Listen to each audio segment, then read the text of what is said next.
की इच्छा है आप मुझे बताइए। राजा बोला, हे साधु, अपने बांधवों के साथ पुत्र आदि की प्राप्ति के लिए महाशक्तिमान सत्यनारायण भगवान का व्रत व पूजन किया जा रहा है।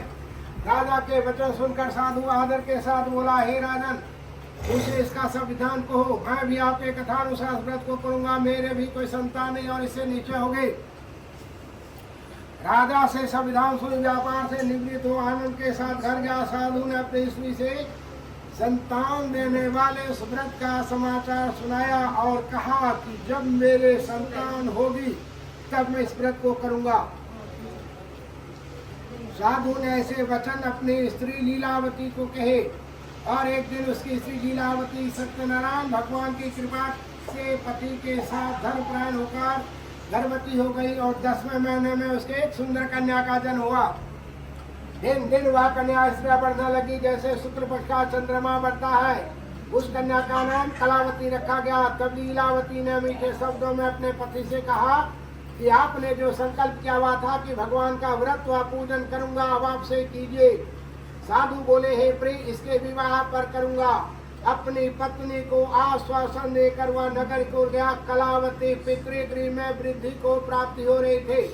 साधु ने जब नगर में सखियों के साथ अपनी पुत्री को देखा तो तुरंत ही दूत बुलाकर पुत्री के वास्ते कोई सुयोग्य वर देकर लाने को कहा। साधु की आज्ञा पाकर दूत कंचन नगर पहुंचा और वहां पर बड़ी खोज करो देखभाल कर लड़की के वास्ते सुयोग्य वनिक पुत्र को ले आया। उस सुयोग लड़के को देखकर साधु ने अपने भाई बहनों से प्रसन्नचित होकर अपनी पुत्री का विवाह उसके साथ कर दिया। किंतु दुर्भाग्य से विवाह के समय भी सत्यनारायण भगवान के उस व्रत को करना भूल गया।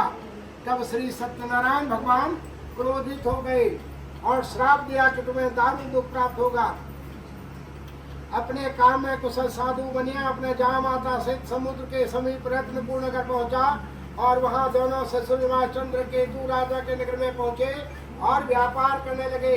एक रोज भगवान सत्यनारायण की माया से प्रेरित कोई चोर राजा का धन चुराकर शीघ्र जा रहा था, किंतु पीछे से राजा के दूतों का देखकर चोर ने घबराकर भागते भागते धन को चुपचाप ही रख दिया जहाँ वह दोनों ससुर ठहरे हुए थे। तब दूतों ने साधु वैश्य के पास राजा के धन को रखा देखा, दोनों को बांध कर ले गए और प्रसन्नता से दौड़ते हुए राजा के समीप जाकर बोले, यह दो चोर हम पकड़ कर लाए हैं, देखकर आज्ञा दें। राजा की आज्ञा से उनको कठिन कारावास में डाल दिया गया और उनका धन राजा ने छीन लिया। उसी सांप द्वारा उनकी पत्नी भी घर पर बहुत दुखे हुए और घर पर जो धन रखा था चोर चुरा कर ले गए। शारीरिक व मानसिक पीड़ा में भूख प्यास से दुखित हो अन्न की चिंता में कलावती ब्राह्मण के घर गई। वहाँ उसने सत्यनारायण भगवान का व्रत होते देखा। वहाँ उसने कथा सुनी तथा प्रसाद धन रात को घर आई। माता ने कलावती से कहा, हे पुत्री, दिन में कहा रहे वो तेरे मन में क्या है? कलावती बोली, माता, मैंने एक ब्राह्मण के घर सत्यनारायण भगवान का व्रत होते देखा है।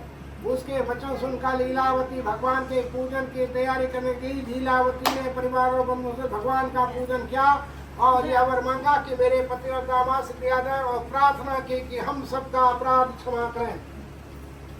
सत्यनारायण भगवान इस तरह से संतुष्ट हो गए। राजा चंद्र केतु को स्वप्न में दिखाई दे और कहा, हे राजन, दोनों बंदी वस्त्र प्रातः ही छोड़ दो और उनका सब धन जो तुमने ग्रहण किया है दे दो, नहीं तो तेरा धन राज पुत्र आदि सब नष्ट कर दूंगा। राजा को ऐसा वचन सुनाकर भगवान अंतर ध्यान हो गए। प्रातः काल राजा चंद्र केतु ने सभा में अपना स्वप्न सुनाया और दोनों बड़े पुत्रों को कैसे मुड़कर सभा में बुलाया। दोनों ने आते ही राजा को नमस्कार किया। राजा मीठे वचनों से बोले, हे महानुभावों, भावी वर्ष ऐसा कठिन दुख प्राप्त है, कोई भय नहीं। ऐसा कहकर राजा ने उनको नए नए वस्त्राभूषण पहनवाए तथा उनका जितना धन लिया था उसे दूना धन दिलवाकर विदा किया। दोनों वैश्य अपने घर की ओर चल दिए। प्रेम से बोले सत्यनारायण भगवान की जय। चढ़ाए फूल प्रणाम करेंगे।